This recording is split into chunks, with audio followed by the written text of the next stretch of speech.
नमस्कार मित्रांनो, परत एकदा स्वागत आहे आपल्या चॅनलवर तुमच्या सर्वांचं.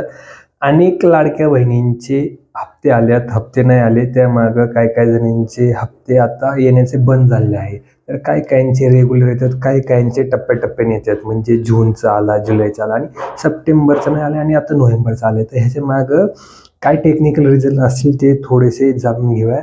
एक असतं म्हणजे महाराष्ट्र शासनाचं DBT, डायरेक्ट बँक ट्रान्सफर. तर त्यानुसार तुमचं बँक खातं एखाद्या जुन्या बँकमध्ये असेल आणि तोच खाता आधारला लिंक असेल आणि तुम्ही त्या बँकेतनं खातं दुसऱ्या बँकेत ट्रान्सफर केलं असेल आणि आत्ता ज्या करंट बँकेत तुमचं खातं आहे त्या बँकेने जर तुमचा DBT ऑफ केला असेल तर त्यामुळे सुद्धा पैसे येऊ शकत नाही. दुसरं आहे NPCI मॅपिंग.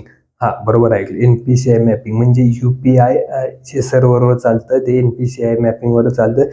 ते जर तुमचं ऑफ असेल तर ते ऑन करून घ्या. म्हणजे NPCIची एक स्वतःची स्वतंत्र अशी वेबसाईट आहे. Googleवर गेल्यावरती वेबसाईट मिळेल. आणि दुसरं म्हणजे आपण छोट्या छोट्या गोष्टी ज्या असत्या ते नजरअंदाज करतो, ते म्हणजे तुमच्या आधार कार्डवरील आणि बँक पासबुकवरील डिटेल्स, नाव, गाव, जन्मतारीख किंवा मग तुमचा जो फोन नंबर आहे तो जर व्यवस्थित लिंक नसेल तर असे अनेक कारणं आहेत. आणि त्यात सगळ्यात महत्त्वाचं कारण म्हणजे तुमचं आधार आणि पॅन लिंक नसेल तरीही तुमचे पैसे येणे हे बंद होऊ शकतं. काही काही जणांचे पैसे येत आहेत, काही काही जणांचे आलेले आहेत. आणि असेच आता KYCचा नवीन मुद्दा आला आहे.